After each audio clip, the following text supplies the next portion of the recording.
Hello, welcome back to my channel. If you're new here, I'm Bree. Today's video is going to be all the books I read in the month of August. Feels weird saying that August is already over. I swear it went by so quickly. I have quite a bit of books to talk to you about this month. I did a lot of reading, and let's just get into the video.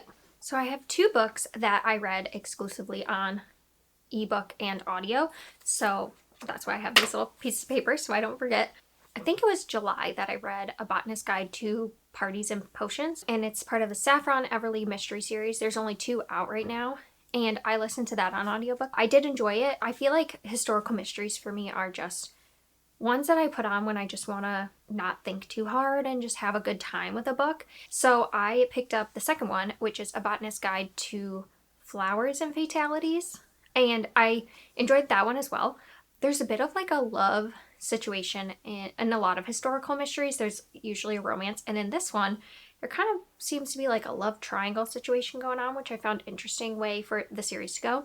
I guess I should tell you what this is about. So this is following Saffron, and she is a student. Well, she's not a student. She does research at this university, and this is set in the 1920s in London. I believe she's at Oxford maybe, but she's one of the only women there. Women aren't really allowed in or welcomed in. They're allowed in, but they're not really welcomed in. And so she is one of like the first females to be studying, and she studies botany. And the first one is following her as her mentor is caught for the murder of another person at the university, and she wants to prove his innocence, so she goes about trying to investigate, and the death has to do with botany, so she feels like she's one of the best people to figure out what's happening. And in this one, she's following kind of a group of the wealthy, and someone of their friend group has died, and she's kind of trying to figure out who probably killed their friend, and it again has to do with poisoning, and so that's kind of her specialty.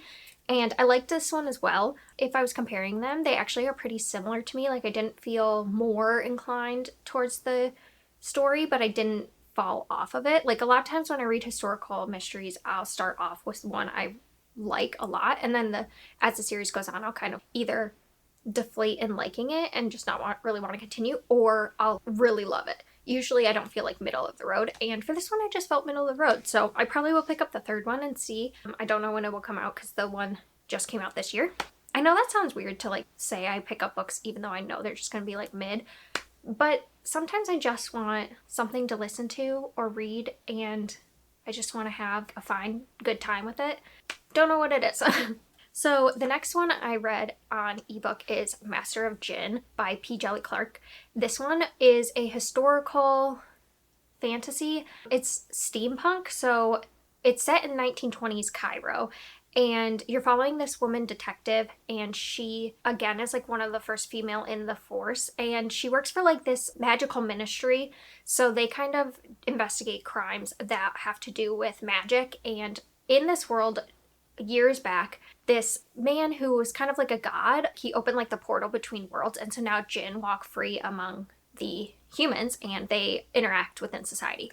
And so this is like years past, like over 100 years past this, and now there's like a magical ministry to deal with like magical mysteries of sorts. She goes to investigate the death of this group of men. It was about 25 men, I think, who are murdered at the very beginning of the book.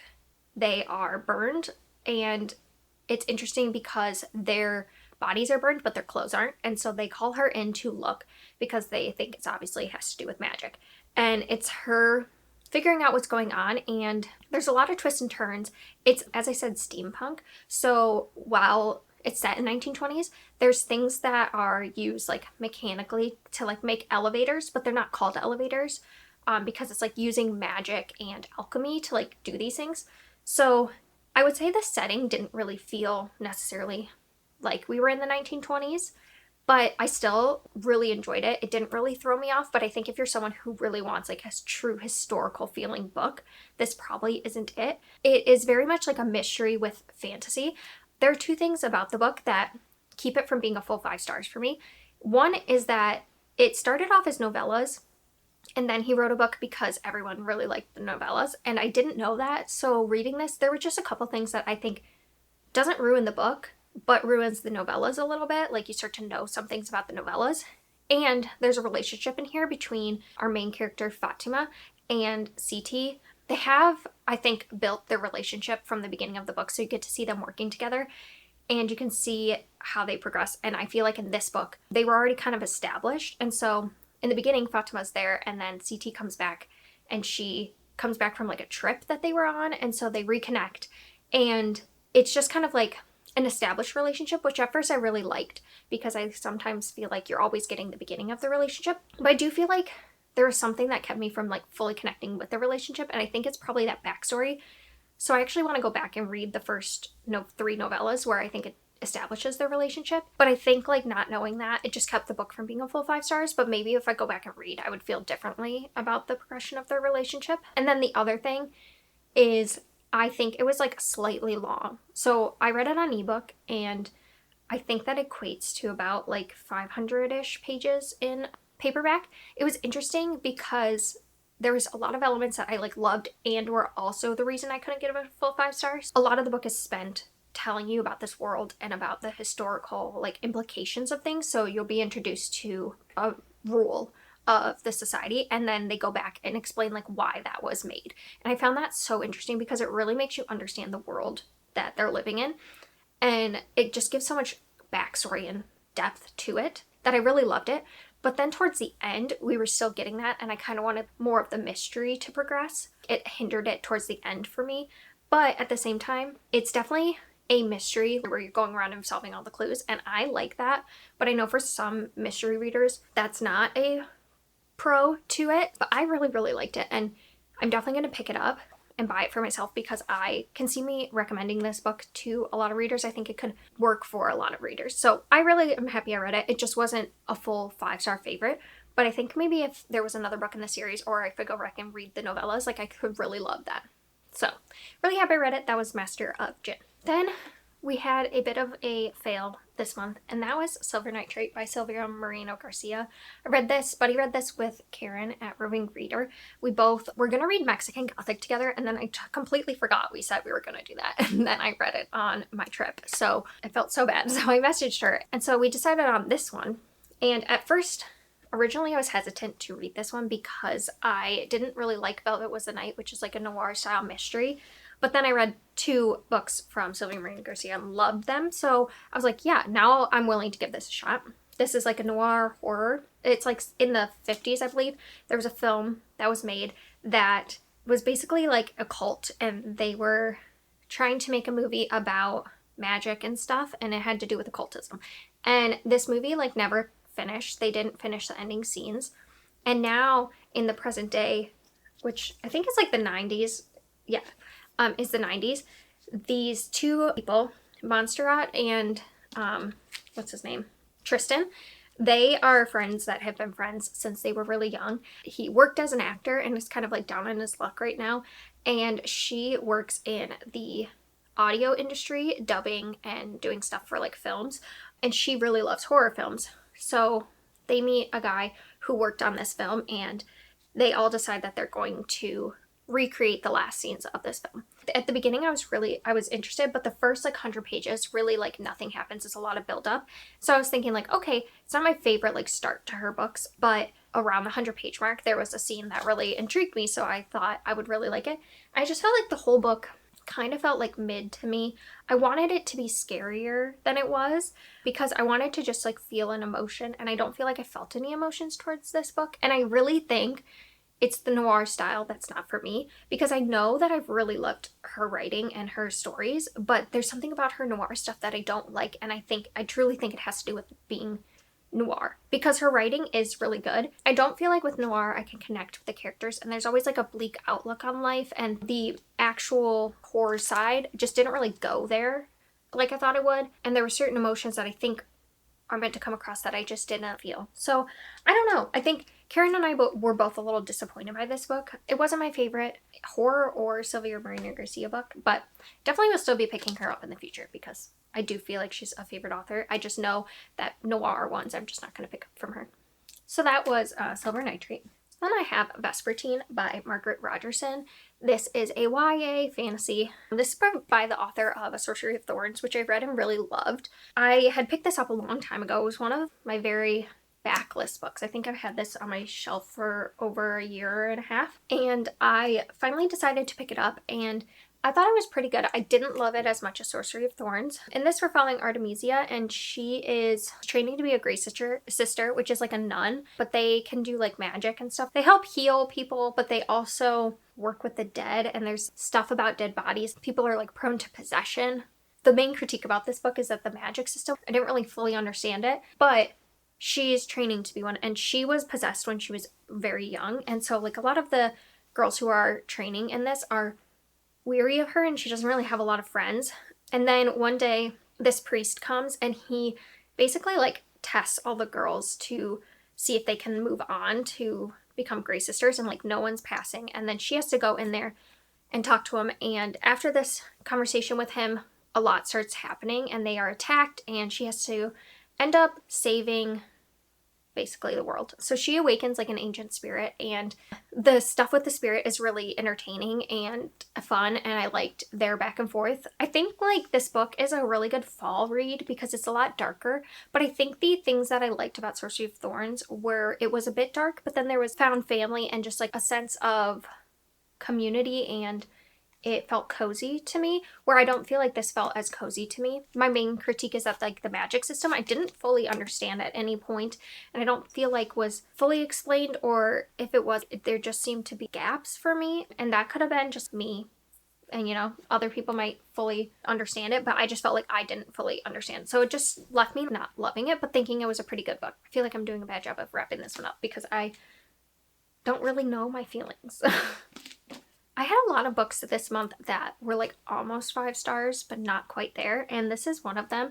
So this is A Natural History of Dragons, a memoir by Lady Trent, and this is by Marie Brennan. So it's a part of the Lady Trent memoirs, and I think there's 6 books out, and this is the first one. So we're following Lady Trent, and this one starts at the beginning of her life and how she started to love dragons. And at the beginning, you know that she's now an old woman, and she's telling her story. So it starts off and she's like, I'm an old woman, I have nothing to hide, I'm gonna give you all the salacious bits. And so she really just like lays it all out there. And so yeah, so you start from when she's a child and how she first encountered dragons and how she wanted to study them, and how she became the first real like woman in her field to study these things, because women aren't allowed on exhibitions whatever to go to other continents and study dragons, and she just, that's all she wants to do. So you follow her getting married and then going on her first exhibition to another country. This is like supposed to be Victorian-ish times, I believe. It's definitely a fantasy world, but it's very reminiscent of like that time period. It's written as if she was really in that time period writing this. So she'll like go to another country and she'll be like, at the time I thought this, and I since learned that I was wrong. So it's like you do see like prejudices and things coming up that feels like very much would be written in something of this time period. There's a lot to do with learning about dragons and studying them and all that, but then there's also like a little plot and stuff going on with that. So I really enjoyed it. I think it's my kind of thing to have a lot of like learning about dragons. I felt like I learned so much while also getting like a adventure plot. I think some critiques for people was that it went too much into the adventure and stuff and not enough about dragons, but I thought it was a good mix personally. If you are someone who doesn't like animal harm and talking about like dragons being dissected and stuff like that is not for you, then I would skip this, because it does really go into like the anatomy of dragons, having to kill dragons to study them and stuff like that. So if that bothers you, I wouldn't pick this up. But I had a good time with it. I really thought it was fun, and I will continue. It didn't quite hook me the same way as Emily Wilde's Encyclopedias of Fairies. So like I would give this about a 4 or 4.5, because I really did like it. And I think I could see myself really loving it as it goes on, because I liked Lady Trent and I liked the story of it. But also I think part of it for me is there is written to be like prejudice in here and stuff like that. And I'm hoping throughout the series we see her more and more combat those ideas, because I think having it just in there, it makes a lot of sense for the story that's being told. But I also hope there's like some commentary on colonization and what exhibitions, I cannot say that word, the harm that they can do and stuff like that. So I think there was some, but I'm hoping for more. So that is A Natural History of Dragons. So then we have another almost 5-star, and that is The Wisteria Society of Lady Scoundrels by India Holton. I think this might be one that actually will be a 5-star, like the longer I sit with it. I gave it a 4.5, but I don't know, I can see myself thinking it's 5 because I just had so much fun with this book.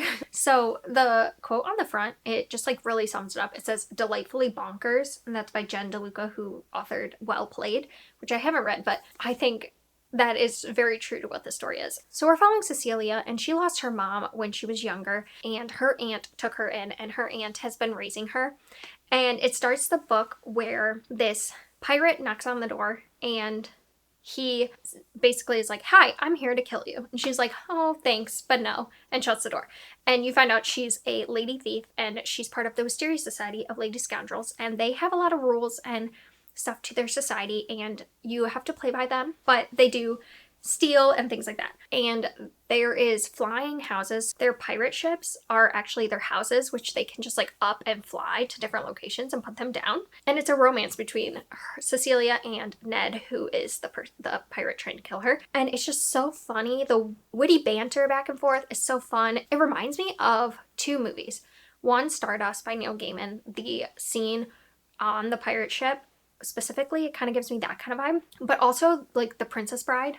It's something about the humor of it and the just like whimsical misadventure type story. It was so fun. I was laughing out loud. The audiobook I highly recommend because I think it just really does it justice. So I think if you like something like Finley Donovan, but you also like fantasy and romance, this would be fun, because I don't really have a fantasy that I feel like I can recommend the 2 together at this time, but it was so fun. And if you have any suggestions for more books like this, I would love to know them, because it was just such a fun and silly romance, and I would definitely continue the series. I just love a book that I can laugh the whole time to. I think if you have a hard time with suspending your disbelief and just like going with the bonkersness of it, then I wouldn't suggest this, because it's really just weird and meandering, and I'm sure there's like a ton of plot holes in here. I didn't care, you know? I just was like having a good time. If you need like a well-set magic system, this is not it. But if you're just looking for like a fun, funny romance that you can just laugh with, I think this is a great one.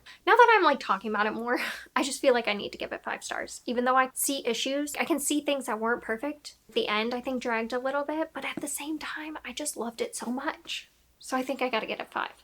We're going with 5.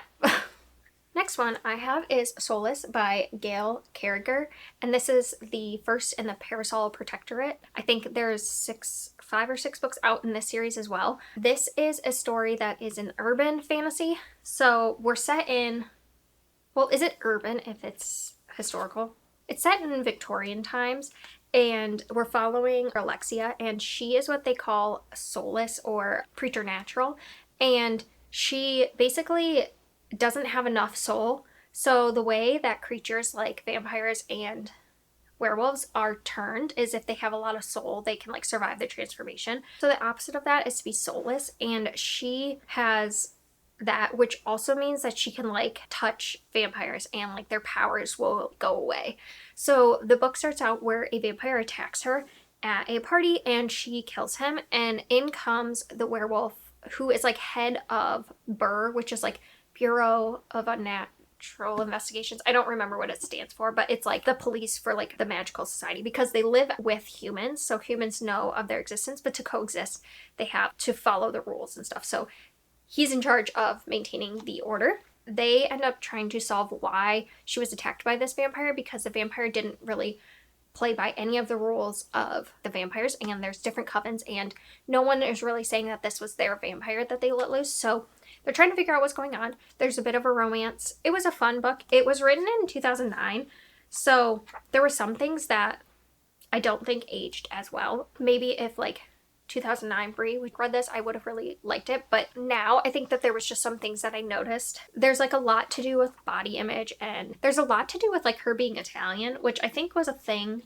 maybe in Victorian society, where like being Italian was like frowned upon. I'm not sure, but they talk about her being Italian a ton in like a negative way, and how she's not as pale as everyone, which again I think is part of like the Victorian times, but it just brought me out of the story. I think if I was ranking this, it'd be about the same as this series, which is the Dr. Greta Helsing series. They're just fun paranormal mysteries, but they're not going to go in favorites of the year or anything. So there you have it. Okay, next one I have is The Unlikely Escape of Uriah Heep by H.G. Perry. This one is actually like probably the biggest disappointment of the month, because I read The Magician's Daughter by H.G. Perry earlier this year, which is just released I think in March or May, and I loved it. It's probably going to be one of my favorite books of the year.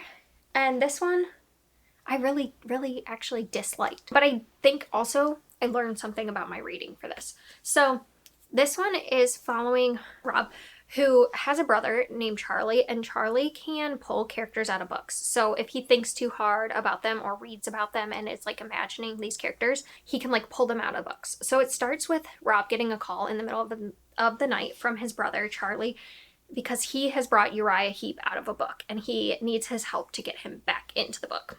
So Rob goes and helps him. Soon after, they discover that Uriah Heep has also been brought out, but it's a different Uriah Heep, and it gets into this whole thing where they are trying to find this other summoner, and this other summoner is evil and trying to do nefarious things. There's a couple things I didn't like about the book. One, it's told from Rob's perspective, and Rob annoyed me.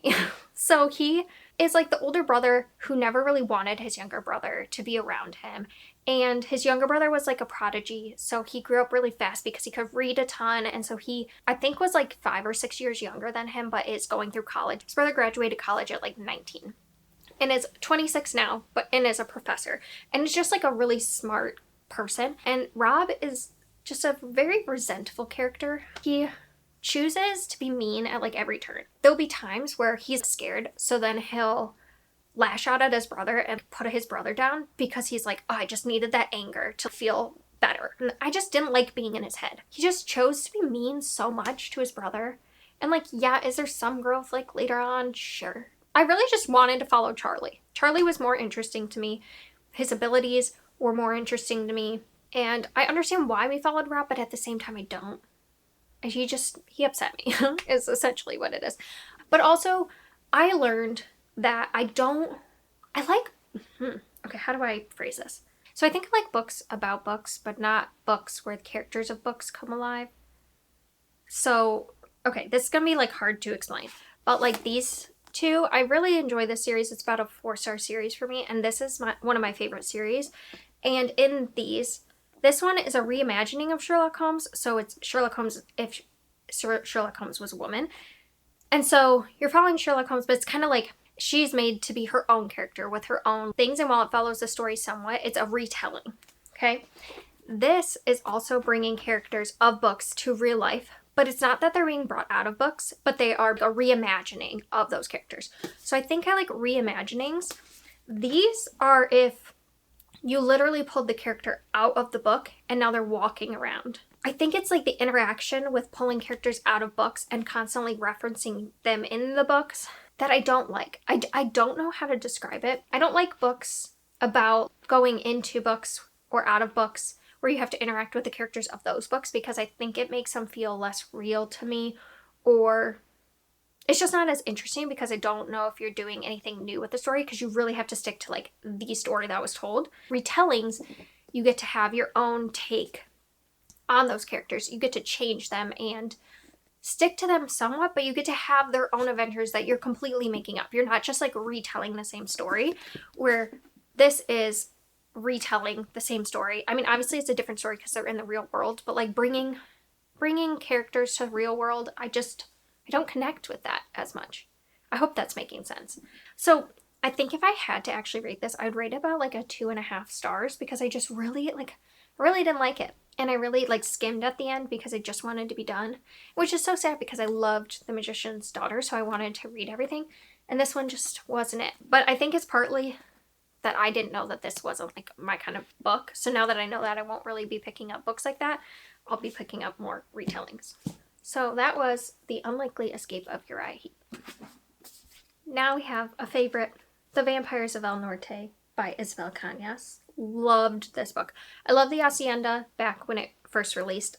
Had a wonderful time, 5 stars. This is her second book. We're in 1840s Mexico, And it's like the border between Mexico and Texas. We're right at the start of the Mexican-American War. So you're following Nena, who is the daughter of the rancher. I can't remember what his position is called, but he owns the whole ranch.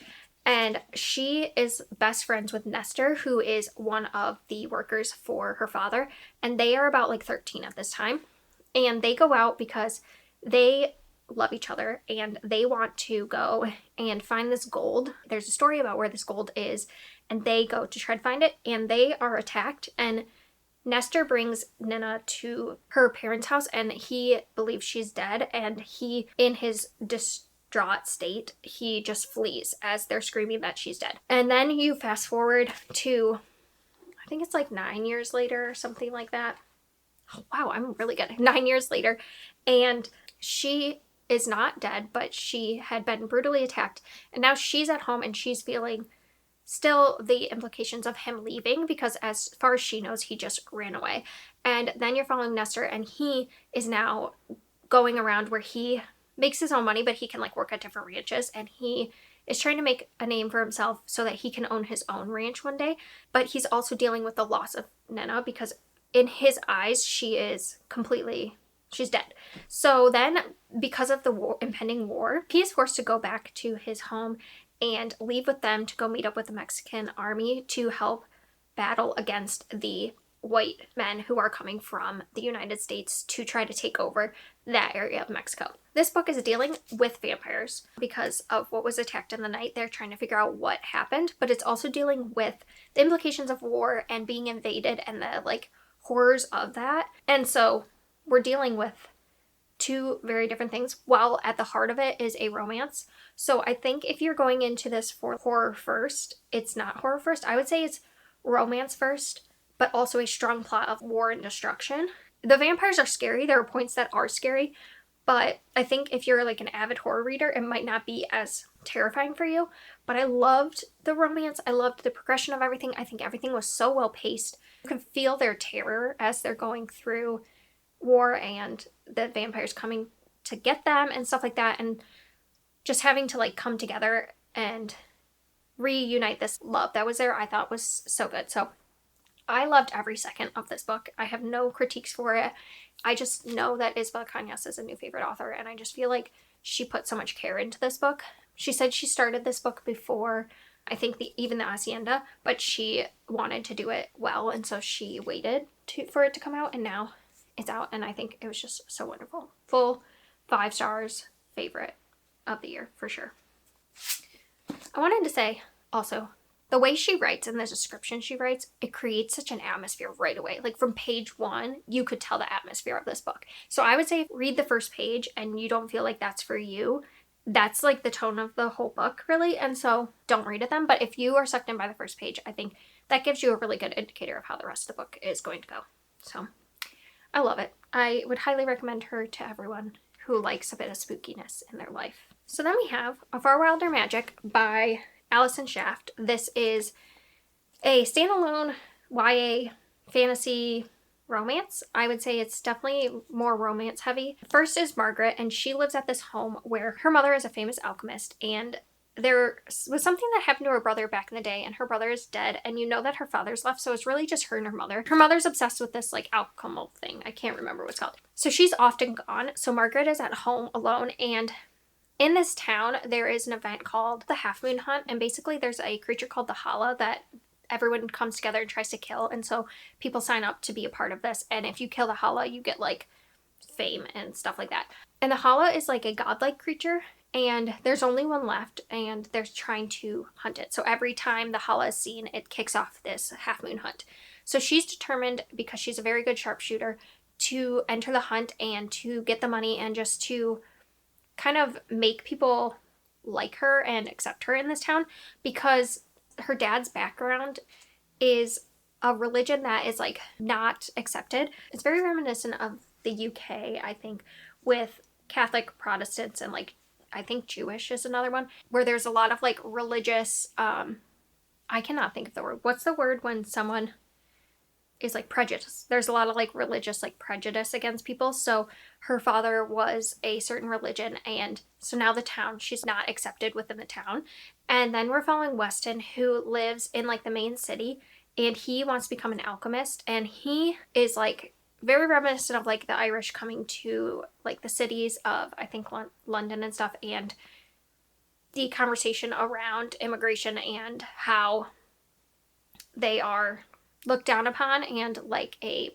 burden upon society and things like that. And he is trying to get his family out of poverty, and he wants to be an alchemist because alchemists are in the government, and so he wants to help change the government so that people like him are more accepted. And he ends up going to Margaret's mother's house because she's the last person. He's gone through so many alchemist teachers, and he wants to go to her to learn how to be an alchemist, and it's like his last ditch effort. So when he gets there, her mom is not there, and they kind of strike a bargain that he will help her with the hunt. If they win, then she says that her mother will teach him. So they kind of strike a bargain. It's about them going through this hunt, but it's also about their romance and coming together. This book has a lot to do with like religious persecution and bigotry and stuff like that. So that stuff was really interesting to read about and like well done. I think just like YA is not my strongest genre anymore. I think the like romance was good and stuff, but I just didn't feel like fully invested in the story at any point. So I would recommend it, and I think it was a good one. It's just not, it's not a favorite, but that's fine. If you like hunts and you like kind of like game type stories, this has to do with the game and figuring stuff out. And I would recommend it if you like YA standalone fantasy. Again, it's like a good standalone if you're looking for something like that. And if you like YA like fantasy romance as well. It's a very soft build romance, and I liked it. Okay, last two, and they are favorites, so happy to end on some high notes.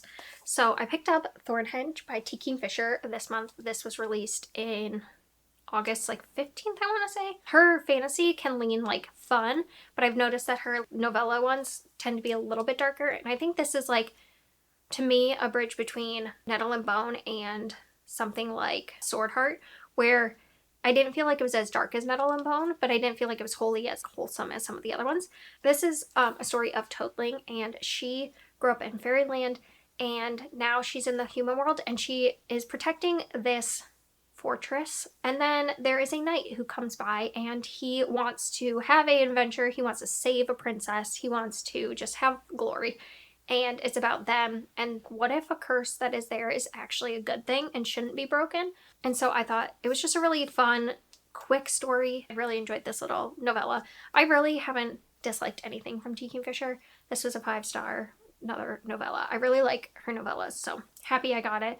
Loved the little like twist on a normal fairy tale. I think that's what T. Kingfisher does really well, is like taking things and twisting them a little bit, but also having some like quirky, fun moments. Like all the characters feel like you are in like a quirky fairy tale, and I just love that.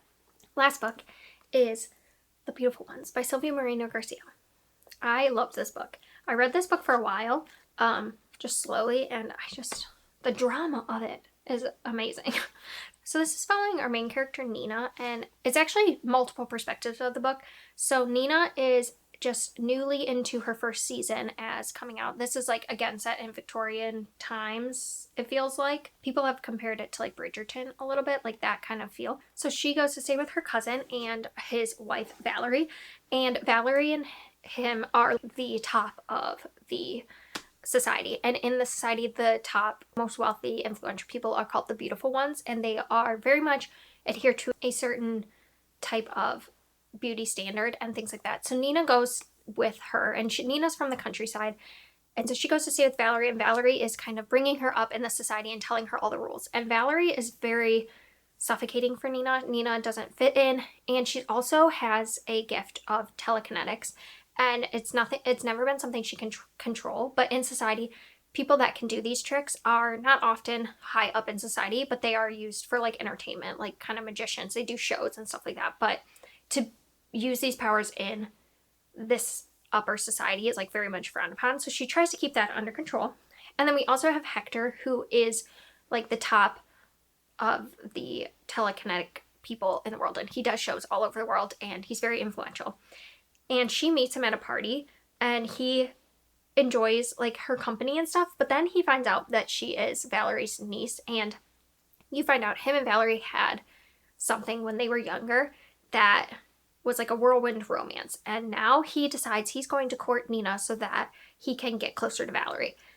And drama unfolds.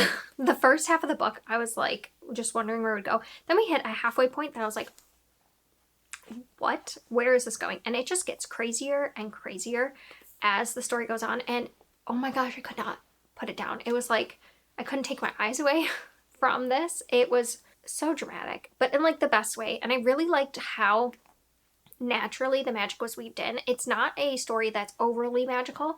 It's very much a historical romance first with fantasy elements. The writing of this is so beautifully written and so very much like captures that feeling of a historical kind of romance. There's something about the way Sylvia Marina Garcia writes books like this or Mexican Gothic that I think provides so much atmosphere and tells the story so beautifully and perfectly for the story it's telling. And that's why I think I didn't like Silver Nitrate as much, because I didn't feel that same atmosphere. There's something about the writing that just sucks me in, and it's beautiful and eerie and dramatic. Like Mexican Gothic was perfectly eerie and suspenseful. You felt like a fog rolling in. Like that's how the writing felt. This, you feel the like darkness and drama of the story while also feeling like the beautiful like balls and elegance of it through just the writing. I just loved it. I love this so much. It was so dramatic. There's a lot of things that go on that are problematic. All the characters have things they do that are just not good, and I feel for Nina throughout this whole story. It's so good. I'm so happy I picked this up. It was, wow, 5 stars. One of the favorites of the year as well. So there are all the books I read in the month of August. I hope you had a great reading month too, and if you want to leave down below the books you read, I would love it. Or if you have any recommendations for the books that I gave 5 stars, I'm always looking for more books like those ones that I really love. And I love talking to you guys about books and recommendations. And I hope that you get some from me as well. So yeah, so that's my wrap up. I am so happy you watched, and I will see you next time.